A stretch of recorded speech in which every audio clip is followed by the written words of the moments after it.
Welcome to the Homeschool High School podcast, brought to you by Seven Sisters Homeschool.com and the Ultimate Homeschool Podcast Network.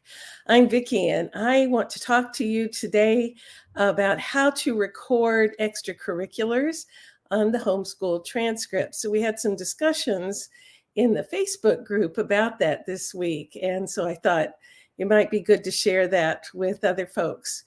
So first, what are extracurriculars? So extracurriculars are anything your teen is doing that is of interest to them or something they are exploring and they're putting some time and effort into. So that can be a sport that they're doing. So, we've had homeschoolers playing soccer and hockey and tennis and golf and swimming. So that's, sports are an easy extracurricular to imagine. Others are things like dance classes, being involved in the arts community in some way. Lots of our kids have been in extracurriculars doing things like choir in their homeschool community or at church in their music teams. Extracurriculars can be things like teaching Sunday school and helping the little ones out, or regular working in the nursery. So those things count as extracurriculars. Volunteering at a food bank, if you don't count that as service hours, or you actually could. So it can be anything you're interested in. We've had teens doing reenacting. And so they had Civil War reenactors and a very few that got involved in a reenacting community that did some things with World War I and the Revolutionary War, and have had kids doing park interpreting at one of the local state parks that have a really cool fort. And so the teens would volunteer there during that season. So anyway, those are all extracurricular. So it's anything that's exploring an interest that they want to develop, and they want to make it something meaningful to them, something ongoing. So it's not just a one-off experience. It's something they're really engaged with. Okay, so anything can count. There's not a right or wrong extracurricular. Now, let's talk about how to record that on the transcript. So again, just like all of homeschooling, we always say there's not one right way to homeschool high school, and there's not one right way to record extracurriculars on the transcript. So I'm just going to tell you how some of our teens have done that. So, all right. So for teens who are interested in a certain career exploration leaning towards with their extracurriculars, that is something that would be different than you just having fun, exploring an interest. So let's take, for instance, kids who are enjoying the soccer team, and they are involved in that and just love every minute of it, but have no desire to make that a career. They can record these extracurriculars in two different ways on the transcript, or more if you want to get creative, but these are the two our teens have done. One is they can choose to use that as their phys ed credit, and so they would log hours on their soccer practice, which would be a lot, in between practices and fitness training, getting ready for the season and ongoing fitness training, plus games. That's a lot of time. So they would earn lots of credits. And sometimes our teens would, it would start to look cheesy if they were going to put all of that on their transcript as their phys ed credit. And so they would put, 1 credit or even 2 credits if they were really wanting to be impressive, of phys ed on their transcript about the soccer in 1 year, just, so it's 1 year's worth. And then they would put the other hours on their transcript as an extracurricular.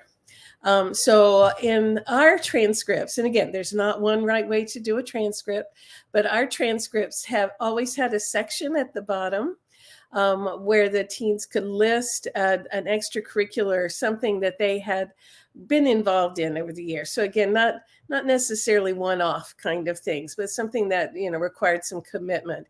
And they would put that in the extracurricular section of the transcript, along with the year that they were engaged in that. And so it shows, especially for kids applying to college, their willingness to be committed to something, and sticking it out for a season. So that is one way our kids have done like sports kinds of things.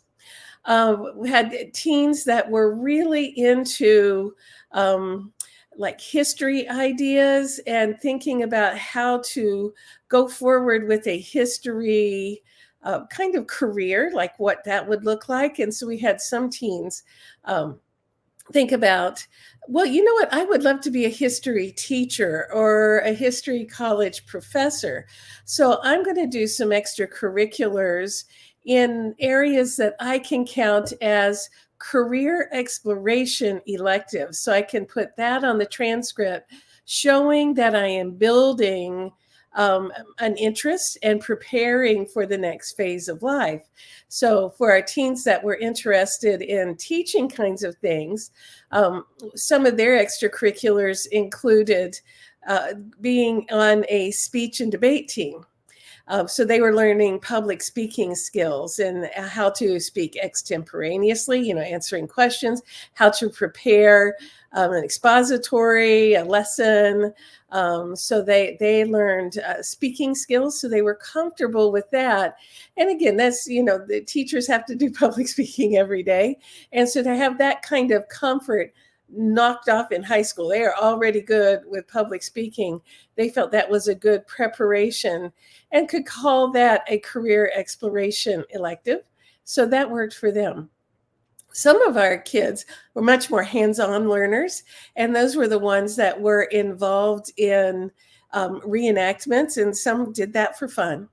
And so they just counted those as extracurriculars. But those that were more history-leaning kind of people and wanted a career that was hands-on, they did their reenacting kind of activities as a career exploration elective. And so they did, Civil War reenacting or whatever on their transcript as a career exploration elective. So, and then if they had extra hours, that would go into their extracurricular section. So maybe I should rabbit trail for a minute. So if you're new to the idea of how to record credits, so, career exploration is a thing that is not required for a lot of states for teens to graduate. However, they often need electives on the transcript, and to choose electives that would help them explore careers is a really, really good idea, because these kids, life goes on after high school graduation. And if they have some ideas about what they would like to do once that graduation happens, it helps them feel more confident and ready to go on the next part of life. So what our teens will do is they will usually take a career exploration course, like the Seven Sisters has a career exploration curriculum. So they get the basics of what career exploration looks like exploring strengths and interests and experiences and influences and things like that. But then they will pick some interest and lean into them and make those extra career exploration electives on the transcript, because teens get to choose most of their electives for the transcript, and it can be all kinds of career exploration electives if they want. Now, in order to know when they match a credit on the transcript, that's important. So like I said, most extracurriculars are not going to have a textbook to go with it. And so they will earn their credit by logging hours. And so what you do is you have a log sheet, and they write down, what they did and when and for how long. So, we always used a calendar looking, made a little grid on the computer, and they would just write in the date, what they did and how long. And so not, they didn't have to go into great detail, but that really kind of gave them a written record of what they were doing. And when they got to the state requirement for the number of credit hours, then we could count that as an elective credit and put that on the transcript. And so for our area, our teens needed 130 hours for an elective credit. And that was based on kind of a consensus that our umbrella school had to meet the needs of 3 states, because we're in that corner of Delaware, Maryland, and Pennsylvania. And so that kind of met those needs. For our teens, it was 130 for an extracurricular. And when they met that, they would record it, and they would literally write on the transcript, career exploration dash ballet or soccer or reenactment for our history teens, or public speaking for our history-based teens. One of my sons was into music, and so he had several career exploration electives, and so we spread out what he did in between fine arts and career exploration, but we recorded all of his basic things, up to 1 credit each year. So he was in the church worship team, he was in homeschool choir, he was in a competitive madrigals choir. And so we would record those kinds of things in the transcript between fine arts and career exploration.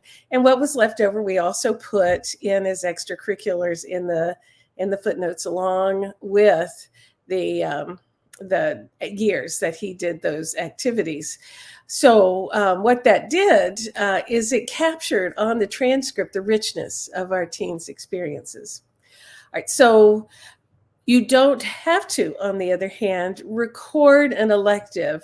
So in the body of the transcript where we're recording courses, you don't have to put extracurriculars there.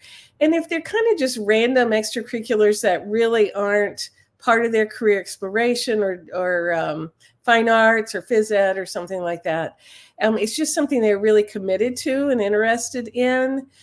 Certain community projects, or they're just doing it for fun, but they're doing it often enough that it's really something they could record. Then you log hours. It's a good idea to log some hours on that, and then you put that in the footnotes on the transcript. So make an area on the transcript that says extracurriculars. You list those with the years, and you can keep the records of how much time they spent after they graduate or not. It's up to you. So you can just put extracurriculars in the extracurricular section on the transcript. You don't need to do more than that. And especially if it's not advancing where they're going in life, you don't need to put it in the body of the transcript where your courses are listed. Now, I had some moms ask about grading for those things that go in the body, so where you have the courses. So, most of the time on transcripts, we have the name of the course, the level of the course, if it's a core course, the amount of credit, and a grade. And so, again, there's not one right way, so different transcripts may look different, but that's how ours did. So we would put the name of the course, so a career exploration, public speaking, or phys ed, soccer, would be the name of the course, and then the amount of the credit. We would not put levels. So, and you guys, if you're familiar with Seven Sisters, is that we found, especially for our college-bound teens, now those who didn't have any interest in college, levels are not important, but for our college-bound teens, in their core courses or in courses that were moving them, so elective courses that moved them towards the major they were choosing, we would record what level that work was being done at. And so, I had one teen who did an extracurricular studying the history and then writing research papers of different countries, so more geography oriented. And so those papers and research were done at our level 5. So that was our highest level. We called that honors. And we would put that, even though it was an elective, it was a history elective. And so we put the level at level 5 on the transcript. And the purpose of that was so that colleges could see that this is a kid who has an interest and is really delving into it and capable of working really hard on that. Okay, so then as far as the assigned grade, so for extracurriculars, it's totally up to you how you want to grade. So a lot of parents will just put a pass-fail grade on many of the like elective extracurriculars because you don't have to put more than that. So, you know, if you're putting it on the transcript, we assume it's a pass. You wouldn't bother to record a fail on an extracurricular there. But if it's a teen who is college bound and there's some academics to it, like my teen who was writing papers, those would get, you know, based on rubrics, a grade, and so that would be an assigned grade. So you can grade with letter grades or pass fail on those kinds of credits because there's not one right way. So you want to do what's best for your teens. Okay, so and talking a little bit then with electives and levels. So if you've got an extracurricular going on for your teen and it's going to be on the elective part of the transcript, so recording grades and all that with the levels, you want to make sure on the transcript you also have a legend or key down at the bottom of the transcript describing a little bit about what that level meant. So you weren't just pulling that out of a hat. You know, there was level 5 was highly rigorous and, you know, a little bit of information about that. You know, you can't write a book about it because it's a transcript and it's like one page. So, but you can have backup documents, which is always wise to keep your documents. So do that.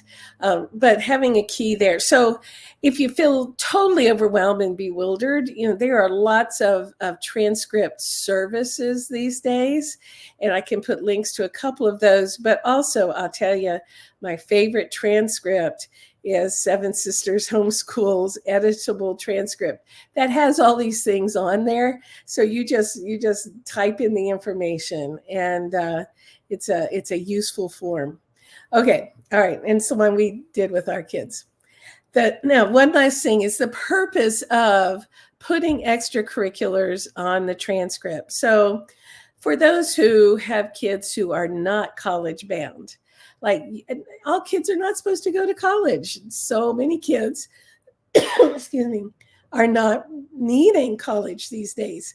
And so why would you, excuse me, record? Why? Why would you record extracurriculars? Why would you do anything more than what they need on their transcript? So I'm going to tell you why. For these kids, in a way, transcripts are like a little mini scrapbook that shows the richness of their homeschool high school experience. And you don't want to sell them short just because they don't have to have that for the next part of life. Like, go ahead and show off the awesomeness of their high school experience. For kids who are college bound, especially if kids are going to a college that they are looking at scholarships, that are based on some requirements at that particular college, or a college that is pretty competitive for being admitted, the extracurriculars give sparkle to the transcript. And what admissions officers have often told us over the years is when they've got 3,000 applications for 1,500 openings, they look for those transcripts with sparkle. And so, you know, it's that little extra thing that makes that student shine, and it shows the ability to commit to something. So extracurriculars show a commitment to an interest or a cause, and that really makes them attractive. So don't sell your high schoolers short if you don't have to, and let that transcript sparkle with some extracurriculars. So, all right. So hopefully that's enough information to get you started. Again, Seven Sisters has an editable transcript that you can download with a how-to guide with all of this information on it, because we have been doing this for years. We've got our kids through high school and on to the next part of life, along with advising hundreds of other kids. So these are tried and true forms and how-tos that have worked with the kids that we have worked with. So again, there's not one right way, but this has sure worked for us. So you can do this thing, and you can make the transcript for your teens the right transcript for them. Okay, have lots of fun. It will be good. We will talk to you next week.